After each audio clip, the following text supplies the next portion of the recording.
You're listening to Leadership Podcast, a series of short, insightful discussions with experts in the field of volunteer leadership.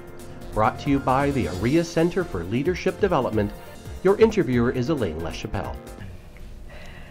Well, today I have in the green chair with me John Ross Parks. And John Ross is part of a presentation today here at the Executive Officer Professional Development Seminar on What's Your App?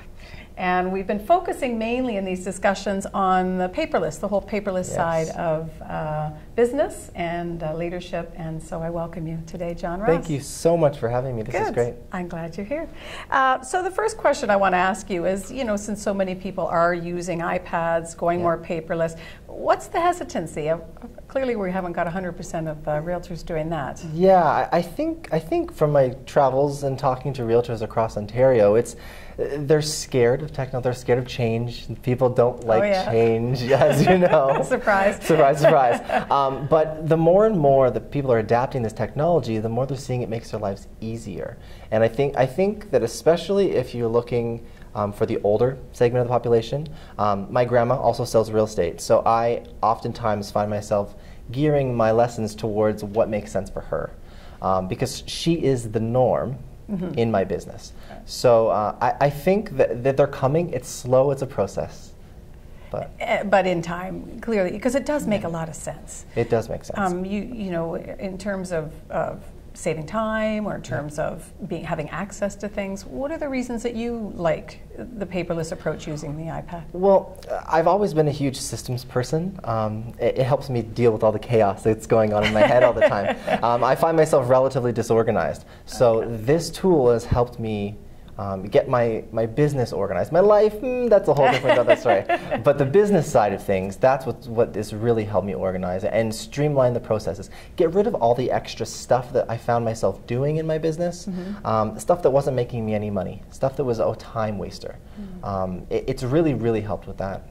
So just as a highlight, what are the apps or features of the iPad that you use that help you to do that? On a daily basis, I find myself using all the built-in apps that come with your iPad. So the scheduling app, the calendar, all the reminders. I'm a huge reminders person. I need it. I need multiple reminders on absolutely everything. And all the cloud storage has taken all of my lateral filing cabinets that fill up my office. I don't have any filing cabinets. Everything is with me all the time, and it's accessible from my phone or from my iPad or from my computer for that matter. Fabulous. I mean, it really does make a whole lot of sense. So understanding there's some resistance due to change, is there much difference in terms of acceptance, say in the city versus a rural area? You come from a more rural area in Belleville. I mean, I'm from the Belleville, the Quinte area, so Belleville, Trent, but I go all the way east to Brockville, Cornwall. We go all over the place out east. And I found in the rural areas, there's almost a stigma as like the iPad is a big city thing, right? And it's not. This is a tool that is so helpful for all of the rural realtors out there. And I know there's so many out there that are not necessarily on an internet connection all the time, or they don't have the accessibility to their office even. It helps you to work remotely, which I think for any realtor, be you in the city or in the country, 1,000 years old or 20 years old, it doesn't matter. It makes it accessible for everyone. And we talk about the iPad, but this is true for any notebook, right? Any type of tablet device can do it. I'm a little biased, only because I know that the tried and true apps that work for my business are on the iPad. Okay, good. So if someone wanted to get started doing this, get rid of those filing cabinets, where do you start? First steps, I would say, is just get out there and get an iPad and find someone in your area or a professional that can help you with it. If it's scary, I mean, that's the biggest thing, is finding people that know what they're doing. There may be someone in your office. There could be someone that you know. There's lots of trainers like myself and Ed, who was speaking with you before, out there that are able to help people and get them there at their own pace.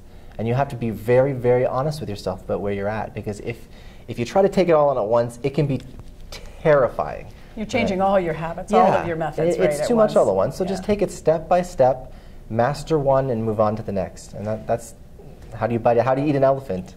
one bite at a time. Very good. And of course, you have to have that 14-year-old by your side to help you figure it out. 6-year-olds seem to be doing better than the 14-year-olds for some reason. We'll take it. Thank you so much, John Ross. Thank you so much. I appreciate it.